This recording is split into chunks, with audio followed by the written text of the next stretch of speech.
long-term huge rally. Once you get this hiking out of the way, once inflation becomes more sticky and doesn't go away and the Fed can't do anything about it, Bitcoin is the place to go. 500, $1 million, 5 years out, 10 years out, whatever it is, huge bull long term. If I'm right, you're going to get amazing buying opportunities in crypto.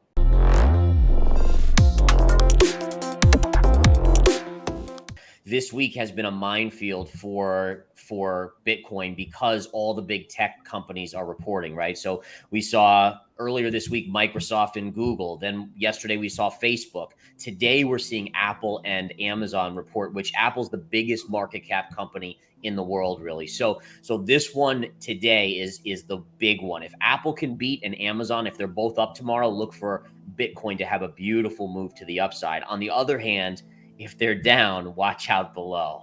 The dollar has been soaring. If we look at the DXY here, I have the same trend line you do, which is this level going all the way back to 2016.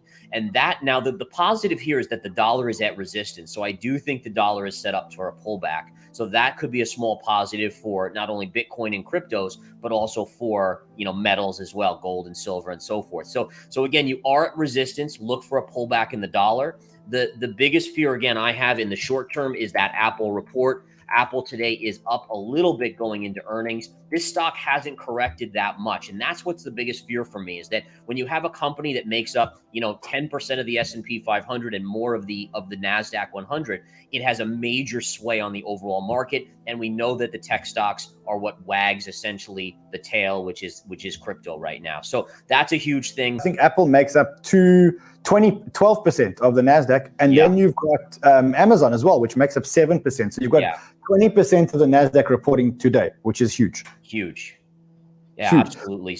And I think that's what investors have to be aware of. If Bitcoin, if we can get through this report today, then I would almost say you're going to get a rally in cryptocurrencies over the next week or so, even irregardless of the Fed, even forgetting about the Fed, because everyone knows that the Fed is going to raise by 50 basis points. That's already baked in. What we're fearful of is that this economy, which now we see that GDP print, which is a negative, are we seeing the beginning of a recession? And this is the scariest thing of all for investors is that, are we going to get a recession with high inflation? That's the worst case of all. It's called stagflation. And it's where, again, you have high inflation, but you have a recession. Usually recession, when you have inflation, it coincides with expansionary periods. And then people are making more money at their jobs so they can afford the inflation. Yeah.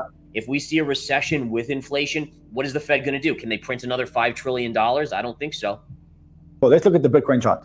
Yeah. So far it's holding. So, I mean, if you want to take it from the bullish case for Bitcoin is that you need to see it hold this lower trend line. As long as it does that, it's at support, and support should give it a lift up. If it breaks this line, that's where I would start to get very, very nervous, where you're going to get a bigger leg down, because the bigger pattern here, remember, the bigger pattern, and then this is just the facts, right? This down move with this sideways consolidation is a bear flag formation. So you need this to break, you need this to negate that flag pattern. You need it to hold this support right here, and then you need it to trade up in this range. And once that happens, then it's all systems go, green lights flashing, then Bitcoin can go back to its highs. What is that level that you say in order for it to break the bear flag upwards? Now, currently it's right around 50,000, right? It is an upsloping trend line. So if it takes a month, it might be at 51 or 52,000. But right now it's currently at 50,000, which is interesting because that's the key even number as well. So we always focus on even numbers as technical traders as being psychological levels. So a break above 50,000 would get people really bullish, get them buying into Bitcoin again. I think the market is priced in a 50 basis point rate hike next week.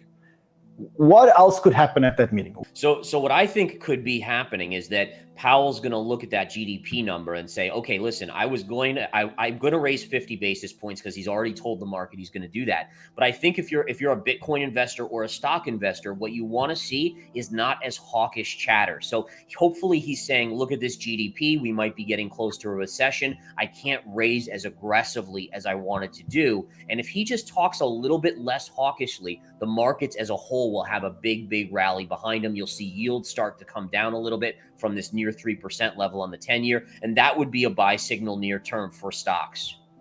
QQQ is a proxy for the NASDAQ. You said that your buy level is 300, where there's major support. You thought it might hit there this week.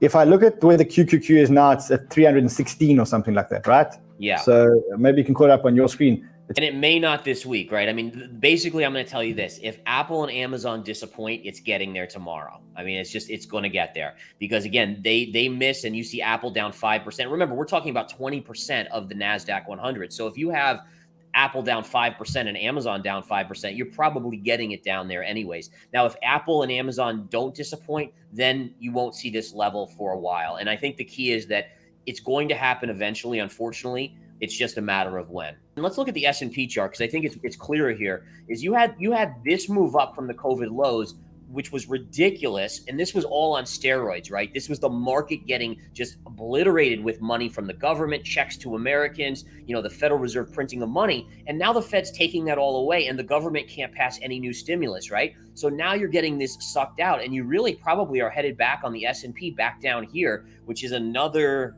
20% on the S&P back to the pre-COVID highs. And again, think about it logically. They stimulated, they pumped money in, now they're pulling it out. The markets have no place to go but eventually down. You'll get great bounces, great trading opportunities, but down it goes. That's the big question, is how far can they go? How much can they remove before they cause a massive recession and they have to stop? But the bottom line is, it's not just them pulling money out. They're reducing their balance sheet. They stopped the quantitative easing and they're tightening. So in essence, it's probably more to the realm of like 300 billion a month when you factor in those other things that they're doing. Because remember, raising interest rates works the same way. It sucks money out of the system because people say, oh, well, I could be taking the risk in stocks, but stocks look crappy right now. So I'm going to put my money in bonds where I'm going to get a higher percentage now. Not a lot of people do that, but there is some money that absolutely gets pulled out of the system for that. What would be your best bet short term? And how would you be positioning yourself in a slightly longer term? It sounds like you're risk off medium term. When I say medium term, 3 months, you're risk off. Yeah, so risk off three months out. Today, very, very short term, watch that Apple report, watch that Amazon report. You'll see Bitcoin immediately react to that report. Midterm, I do think the Bitcoin chart will trade lower. Long term, huge rally. Once you get this hiking out of the way, once inflation becomes more sticky and doesn't go away, and the Fed can't do anything about it, Bitcoin is the place to go. $500, $1 million, 5 years out, 10 years out, whatever it is. Huge bull long term, but you got to see a flush out first. We got to get this out of the system first. But how long until you think that this cycle ends and this interest rate cycle ends and this recession cycle ends and we go back into a reverse cycle? So I think that if you just look at past cycles, we talk about 12 to 18 months. So from the high in November, 12 to 18 months out is usually where you make the low. And then it takes a little while longer for it to grind back and take out the highs. So I'd be in that camp. So that means we're already 6 months in. So you got maybe another 6 to 12 maximum. And then I think you're starting to move up. But you're going to get, if I'm right, you're going to get amazing buying opportunities in crypto. Wow. Okay. So that means you got to have at least 20% cash in your portfolio. That's for sure. Yeah, for sure.